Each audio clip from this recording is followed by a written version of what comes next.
There are mornings when you wake up in silence, yet inside your head is a war with no sound. No one blames you, but that familiar voice still echoes. You're not good enough. You've missed too much. No one really cares. You make coffee, pull the curtains, try to look fine, but feel heavy inside. It's not the world attacking you, it's your mind turning against you. Marcus Aurelius once wrote, "You have power over your mind, not outside events." The Stoics understood that. They didn't try to silence the voice inside. They learned to see it as an uninvited guest. Peace doesn't come when you chase thoughts away. It comes when you stop letting them lead you. When you observe instead of react, you begin to reclaim control. Stoicism doesn't teach us to abandon emotion, but to stand firm within it. It doesn't say, "Don't be afraid." It shows us how to see fear for what it is, where it comes from, and let it pass. In a noisy world, the Stoic chooses silence. They don't argue to be right, they pause to understand. And in that silence, the mind slowly returns to its rightful place, the servant, not the master. If you're hearing this, stop for a few seconds. Please take a deep breath, hold it, then exhale slowly. Watch your thoughts come and go like waves touching the shore and retreating to the sea. You are not the wave, you are the water.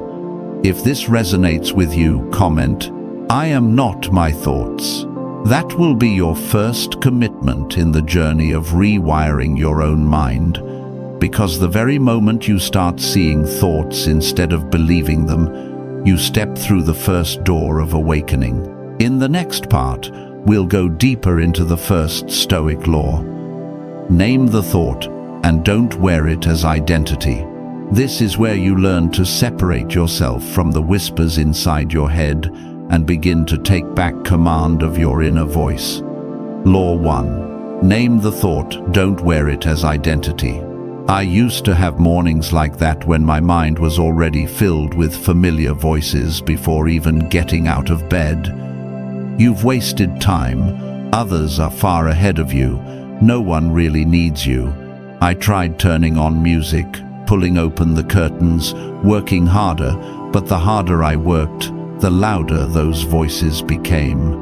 And one day I realized it wasn't the world that exhausted me, it was the sentences inside my head, draining my energy. No one hated me. I just hadn't learned how to stop believing everything my mind said. Marcus Aurelius once wrote, "Remove your opinion and you remove your suffering." That line stopped me.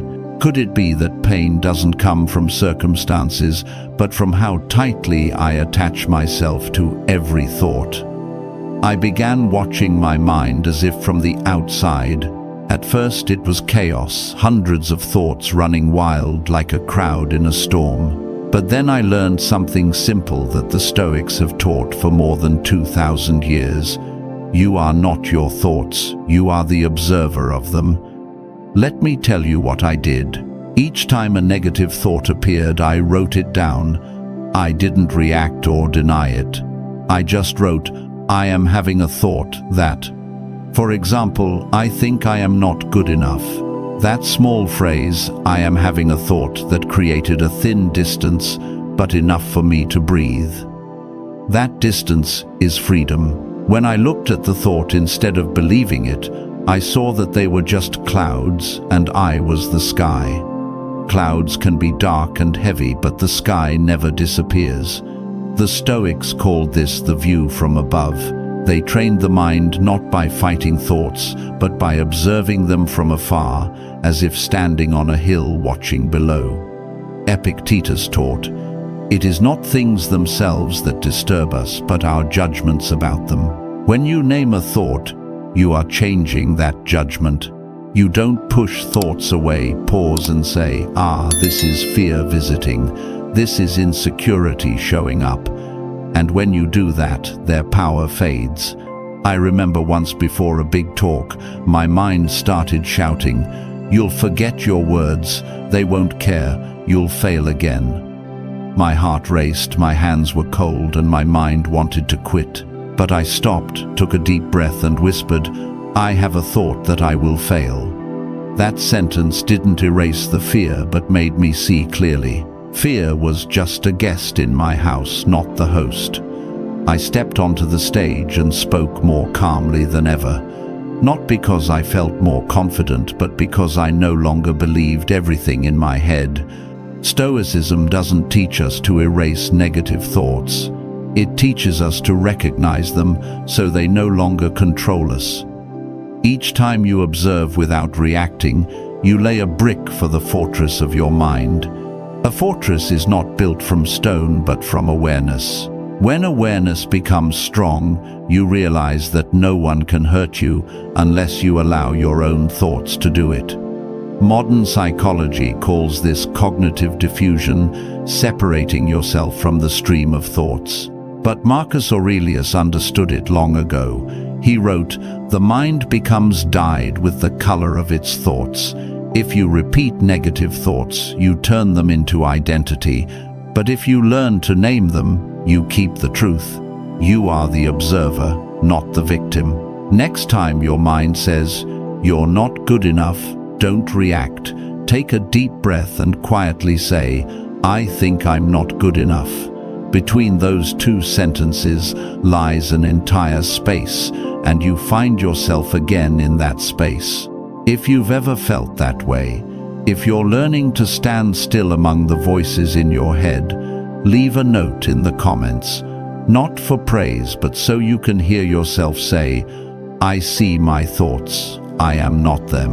That's not a slogan, it's a declaration that you've begun stepping out of the storm, returning home to yourself. Because when you learn to observe without reacting, you discover something more profound. To see your thoughts truly, sometimes you need to slow down. And the only way to slow down is to return to the breath, the bridge between mind and reaction, reason and emotion, where true calm begins. Law 2. Master your breath, master your frame. There was a time when my mind was strung tight like a wire. The smallest thing, an unanswered message, a distracted glance, could make me lose control. I didn't just react, I exploded.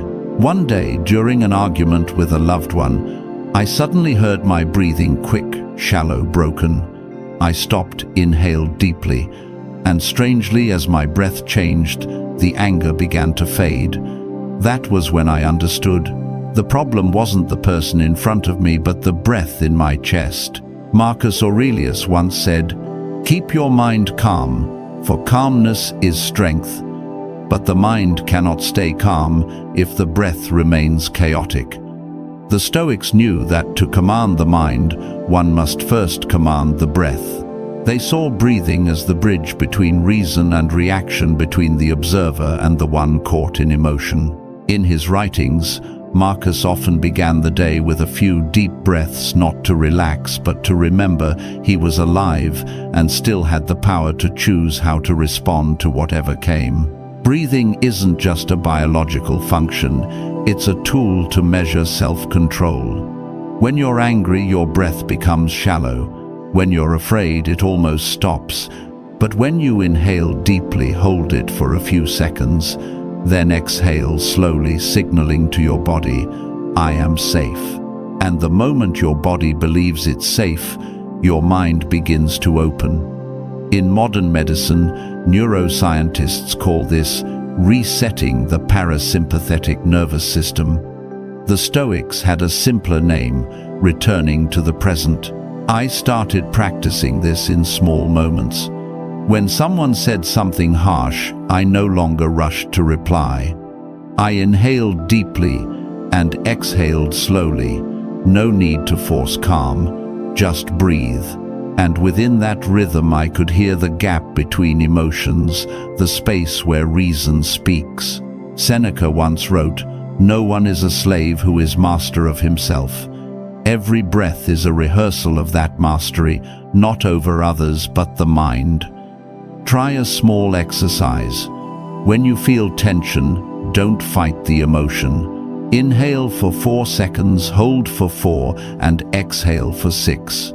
As you do observe, don't chase thoughts or resist them. The steady breath will gradually calm the mind like a lake smoothing after throwing a stone. This isn't meditation. It's returning. The Stoic doesn't run from emotion, he walks through it guided by breath. A friend once asked me, "How do I stop reacting when everything keeps coming at me?" I said, "Breathe, because within that breath lies a single second of power. 1 second is enough to stop you from saying what you'll regret doing, what will hurt you, and forgetting who you are." That's the silence Marcus called the gap before reaction, the space between stimulus and response. The one who controls his breath controls that space. If you often find yourself reacting too quickly, practice this today. Each time your mind begins to spiral, stop, breathe, and let the breath pull you back into your body.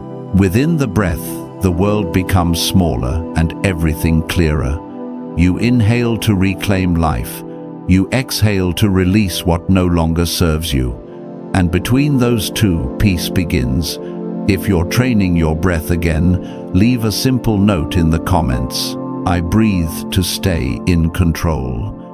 It is not for me to read, but for you to hear yourself, because every conscious breath is you reclaiming a piece of sovereignty lost to your mind. And as you begin to hold your breath steady, you'll notice something subtler. The problem was never the world outside. It's how we frame it, how we choose to see. And once you can master your breath, you're ready for the next step, mastering your frame of perception. Law 3. Control your frame, or your frame will control you. There was a time when I lived feeling like everything was against me. When someone went silent, I assumed they were distancing. When a plan failed, I believed the universe was testing me alone. The whole world seemed to betray me, but I was actually betraying myself through perception. I wasn't living in reality, but inside the story my mind created. And the moment I changed the frame, everything began to shift. Epictetus once said, "Men are disturbed not by things, but by the views they take of them."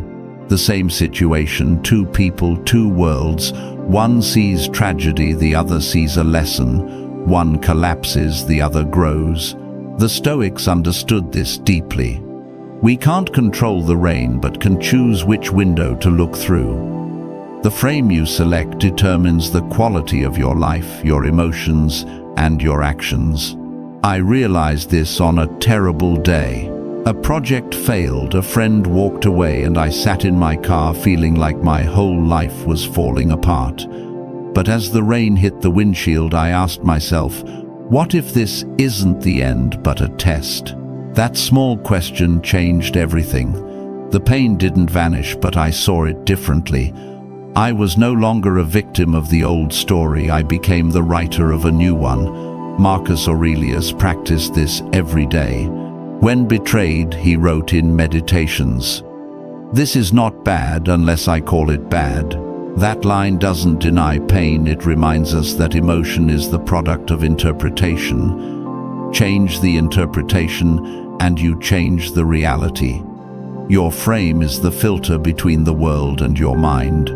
And the miracle is, you can change the frame without changing the scene. The Stoics called this the art of reframing, restoring reason, by shifting perspective. When something bad happened, they didn't ask, "Why me?" They asked, "What is this training in me?" When hurt, they didn't say, "I lost something," they said, "I'm learning to let go." When challenged, they didn't see failure, they saw practice. They didn't paint life prettier, they just turned the frame. And with just a few degrees of shift, the light changes completely. You can start practicing this today. When something annoys you, don't react right away. Ask, through what frame am I seeing this?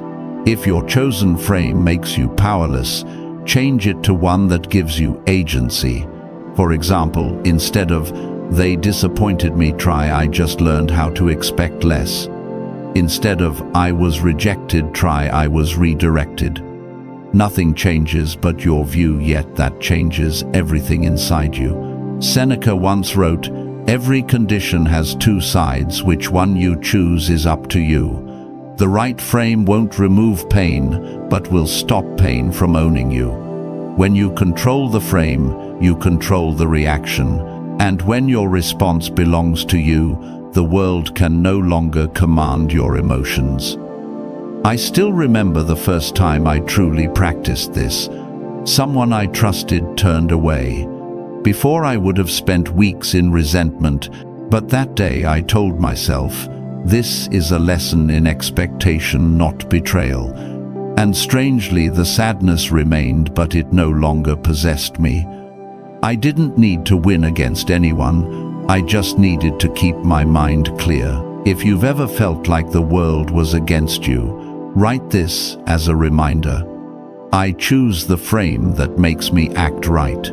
Not to look strong, but to remember that you always have the power to choose, and the frame you select shapes the person you become. Once you've learned to keep your frame steady, you'll realize the next truth. It's not enough to choose the frame, you must protect it. Because every day the world tries to slip in, distort your vision, and make you forget who your mind belongs to. And that is when you must learn the next law: build a fortress for your mind, and let no one walk in freely. Law 4. Build a fortress for your mind, and let no one walk in freely. I used to believe that being open-hearted meant always being open to everyone. But over time I realized there's a difference between having an open heart and leaving the door wide open. When you open your heart, you understand and empathize. But when you leave the door open without a guard, you let others rearrange, occupy, and even damage the space of your own mind. I once allowed every comment, every opinion, every criticism to enter without filter. The result was that I could no longer hear my own voice. I lived inside the echoes of others and mistook that for life.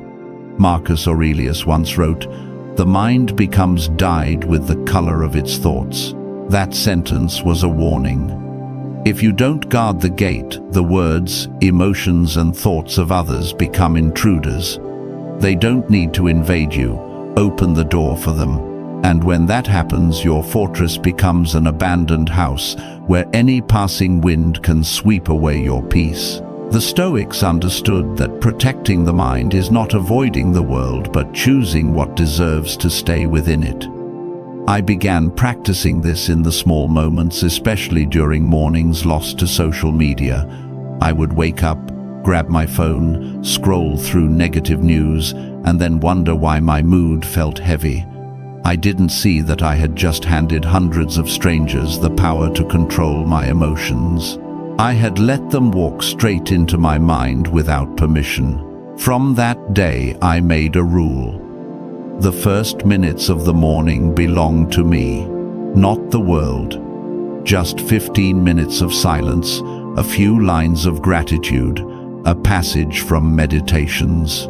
The world outside remained loud, but there were walls again within me. Seneca once said, "No one can harm you without your consent." The fortress of the mind isn't a wall of isolation, it's a fence of awareness.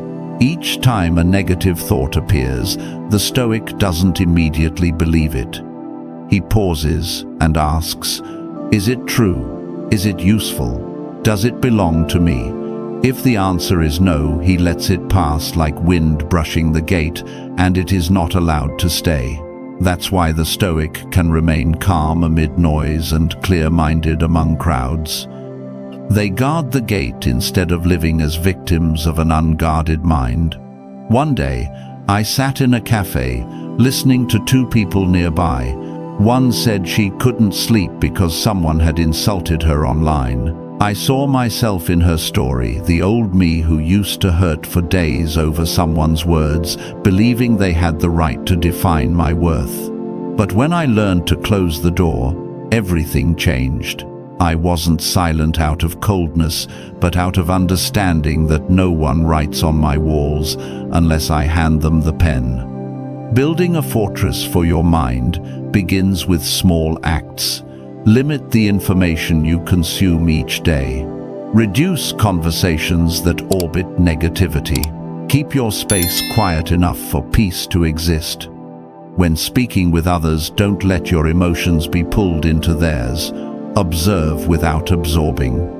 And when you feel tired, remember, stepping back is not weakness. It's the act of someone strengthening their walls within. An unguarded mind will always become someone else's playground, but a well-guarded mind that's a place even storms cannot reach. Marcus Aurelius reminded us, nothing can touch your soul unless you allow it. The fortress you build isn't to fight the world, but to preserve who you are. If you've ever felt your mind too easily invaded, write a simple line in the comments. I guard my mind like a fortress. Write it not to appear strong, but to declare to yourself, I am the gatekeeper, not a wanderer lost in the minds of others. Because only when your fortress stands firm will you understand something more profound, that some things can never be controlled, no matter how well you prepare. And that is where the next lesson begins. Learning to let go of what you cannot command. Law 5. One small action is worth more than 1,000 thoughts. There were days I sat for hours preparing to change my life. I read books, took notes, made plans, then curled up in a chair, waiting for what I called the right moment. But that moment never came. I realized I wasn't trapped by ignorance, but by overthinking. I thought I was moving forward, but was only standing still and calling it reflection. Then one day I understood what the Stoics had been saying for thousands of years. Thinking doesn't change your life, action does. Marcus Aurelius wrote, "Waste no more time arguing about what a good man should be. Be one." That line hit me like a quiet strike. Stoicism was never a philosophy of words. It was a philosophy of action, silent action, present action, even when the mind isn't ready. The Stoic doesn't wait for the right emotion to act. He acts so that the right emotion can emerge. I remember one morning when my mind felt so heavy, I didn't want to get out of bed. I thought, I have no energy today. Then I remembered Epictetus. No man is free who is not master of himself. I sat up and walked to the door, and after just 10 steps, everything felt different. Not because the sadness was gone, but because my body had started leading my mind. That was when I realized that action is not the result of thought, it is the cure for thought. Seneca once said, "We suffer more in imagination than in reality." The more you think, the more you drain yourself. The more you delay, the weaker you become. One small act, a reply, a message, a single step can hold the power of 1,000 hours of reflection. Because action doesn't ask you to be perfect, it only asks you to show up. Thinking always demands conditions. When I have enough money, when I'm ready, when things are right. But when things are right only arrives once you start. The mind is a polite deceiver. It convinces you that thinking a little longer is wise, that waiting a few more days is safe. But the Stoic knows, the longer you wait, the weaker you become. Every time you choose to delay, you reinforce the habit of inaction. Whenever you prefer action, even a small one, you strengthen your will, not through belief, but mental muscle. So start small. Write one line instead of planning a book. Clean one corner of the desk instead of promising to reorder your life. Walk 5 minutes instead of saying, "I'll run 5 miles tomorrow." The Stoic doesn't wait for perfection. He begins with what he can control, because he knows that today's small act is the brick of tomorrow's discipline.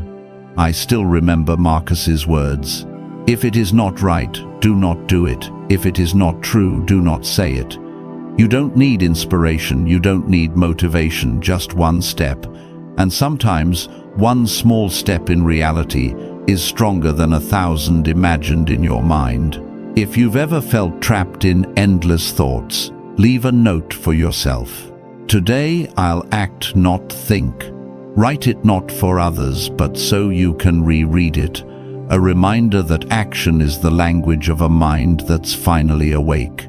Because when you start living like a true Stoic, you'll realize peace doesn't come from beautiful thoughts. It comes from the moment you stand up and do the right thing, even if it's small. And when that action repeats each day, it becomes a habit. When the habit becomes strong, it turns into nature, where you no longer have to try to stay calm because your very life has become proof of calm itself. Law 6. Silence is the strength of the one who knows himself. There was a time when I hated silence. Every time someone stopped talking, I felt uneasy. Every time there was a misunderstanding, I rushed to explain. I feared silence would make me seem weak, that others would misunderstand me. But the more I spoke, the less peace I had. I spoke to be understood, yet the more I explained, the further I drifted from myself. One day I sat down and asked, "Why must I be understood so badly?" The answer silenced me because I didn't truly understand myself. That was when I realized that silence is not the absence of words, but the presence of understanding. Marcus Aurelius once wrote, "Calmness is the strength of the clear-minded." The Stoics knew that noise doesn't come from the world, but from within. When the mind is chaotic, we try to fill it with words. But when the mind is calm, there's nothing left to prove. Silence isn't surrender, it's the declaration of someone who has mastered himself. Seneca once said, "Speak less, but make each word count." To the Stoic, every time you choose silence, you are choosing sovereignty. I experienced this once at work. A colleague often tried to provoke me, pushing me into situations where I had to defend myself. I would have argued back in the past, trying to make things clear. But one day I looked at him, said nothing, and returned to work. Strangely, the air changed. He looked unsettled while I felt lighter. I hadn't defeated him, I had defeated my urge to react. At that moment I understood that silence is the shield of the one who knows who he is. Epictetus taught, "If it is not yours, let it pass." Silence allows you to practice that every day. When you don't react, you begin to see what truly belongs to you and is merely passing through. The Stoic doesn't stay silent to avoid life, but to observe it. He knows every word is an arrow. If not aimed with intention, it will turn and wound its archer. So he keeps his energy, instead of wasting it on meaningless battles. Silence is also a tool for deeper self-understanding. In stillness you hear the thoughts that were once buried. You begin to see what in you needs healing, what needs release. In those moments without words, you have your truest conversation with yourself. That conversation is often more complex than any debate because it demands honesty. Silence becomes a rare form of power in a world where everyone wants to be seen, heard, and validated. When you no longer need to speak to prove yourself, you begin to radiate the energy of someone who knows his place in the world. People will grow curious, even uneasy around that calm, because they can't read you. But you know, your silence isn't fear, it's understanding. I once saw this strength in a teacher. When publicly attacked, he didn't defend himself. He smiled, nodded, and continued his work. Later, when asked why he hadn't responded, he said quietly, "When you know who you are, you don't need to speak to prove it." That sentence stayed with me for years, because I realized most of what we say isn't to communicate, it's to fill the fear of being misunderstood. And when that fear fades, words become unnecessary. Marcus Aurelius once wrote, "When someone offends you, ask yourself, is it true? If not, ignore it. If it is, thank them for helping you improve. That wisdom can only be practiced in silence, because the mind's first impulse is to defend the ego. But when you stay silent, you create distance between emotion and action, the space where reason speaks. That's the ground the Stoic always seeks. The space between reaction and reflection. Silence doesn't make you weak, it makes you deep. It teaches you that real strength isn't in how much you say, but in knowing when to speak and stop. Every time you stay silent when your mind wants to explode, you forge another layer of steel within your soul. If you've ever felt exhausted from explaining too much, leave a simple line in the comments: "My silence is my strength."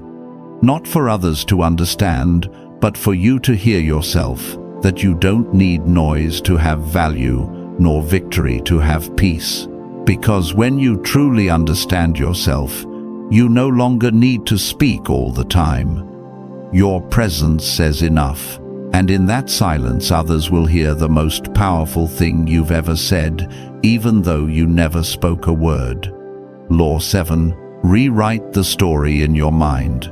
There's a truth few people dare to face. Most of the pain we feel doesn't come from life itself, but from the story we tell about it. I once lived inside such a story that said I wasn't good enough. That people always leave, that peace only comes when everything is perfect. The world didn't write that story, it was written by me, repeated so many times that it became truth. Then one day I read a line from Marcus Aurelius: "The soul becomes dyed with the color of its thoughts." That line was a mirror, and I realized if my mind could stain itself with fear, it could also color itself with strength. The Stoics understood that we cannot change the world until we change the story in our minds. Every thought, every definition, every memory you hold paints a picture not of reality, but of how you see it. You fail, and your mind says, "I'm worthless." But the truth is, only I'm learning. You're rejected, and your mind says, "No one needs me." But the truth is, I've just been shown where I don't belong. The story is not reality, it's a choice of perception. And when you change the story, you change your entire life. I used to call myself a perfectionist. I thought it meant I was responsible. But over time I realized perfectionism was just another word for fear, the fear of failure. I lived in that fear for years until I learned from Epictetus. It's not what happens to you, but how you react to it that matters. So I began rewriting the story in my head. No longer I'm afraid to make mistakes, but I'm training through each mistake. No longer I'm always being judged, but I'm learning to detach from judgment. Gradually the noise in my mind softened. I still heard the old voices, but I was holding the pen this time. Seneca once said, "No man becomes wise by repeatedly telling himself the same story." The Stoic doesn't repeat the past, he redefines it. He sees pain as a chapter, not the whole book. He knows we can't control what happened, but can control how we tell it. If you've been betrayed, you can tell the story as I lost my trust, or as I learned who is worthy of my trust.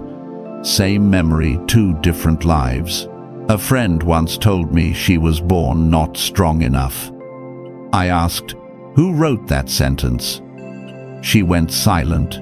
Then she smiled, realizing it wasn't the truth, just an old story she'd never rewritten.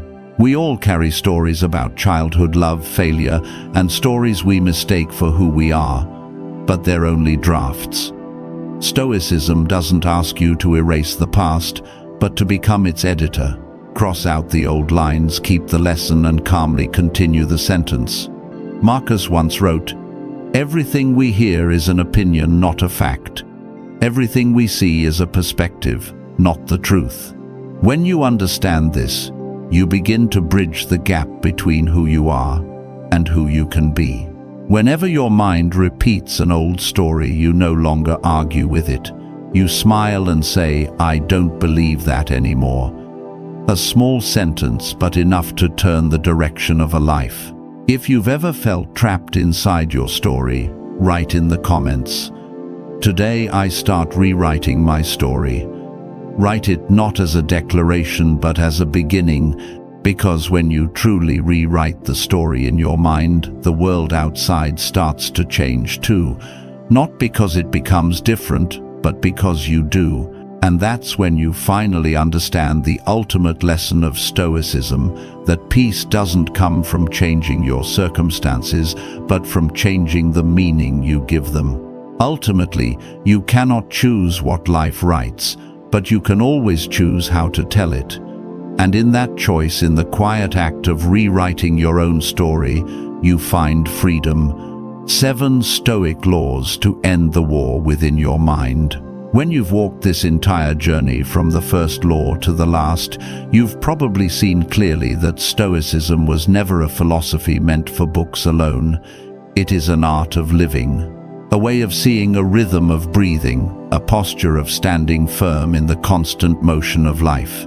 Now you realize that your mind is no longer the ruler, but a companion. You observe it without being swept away by passing thoughts. You accept reality without wasting energy, arguing against what cannot be changed. You've learned to keep your distance so the world no longer dictates how you feel. And through it all, you've quietly built a fortress, a place where the noise outside cannot enter, where peace can still exist even amid chaos. From there, you've come to understand that a single small action can sometimes transform an entire day. You've chosen silence more often, spoken less, not out of coldness, but because you now know that words are energy. And most importantly, you've begun rewriting the story inside your mind, no longer living as a victim of the past, but as the author of the present. These realizations don't come from theory, but from practice. From pausing in the middle of anger, taking a deep breath in the dark of night, from the moment you dare to look directly into your mind and say, "I am responsible for how I think, no one else." Stoicism doesn't make you perfect. It makes you real clear and steady in a world that never will be. Marcus Aurelius once wrote, "You have power over your mind, not outside events. Realize this, and you will find strength." And that is the true destination of this path, not to erase negativity, but to master it. So, when the storm comes, you don't need to hide nor resist. You stand still, observe and smile. If what you've heard today resonates with you, leave a straightforward line in the comments. "My mind is my strongest weapon." Do not appear strong, but remind yourself that from now on, your mind is no longer your enemy, but your ally. Peace is not the reward of the victorious, it is the nature of those who have stopped fighting themselves. If you wish to continue cultivating stillness and building your inner fortress, subscribe to Sovereign Stoic and share this video with someone who might need a light in their storm. You are not alone in this quiet battle. And if there's only one thing you take with you today, let it be this. Everything out there may change, but your mind, once trained, will always remain the calmest place you've ever known.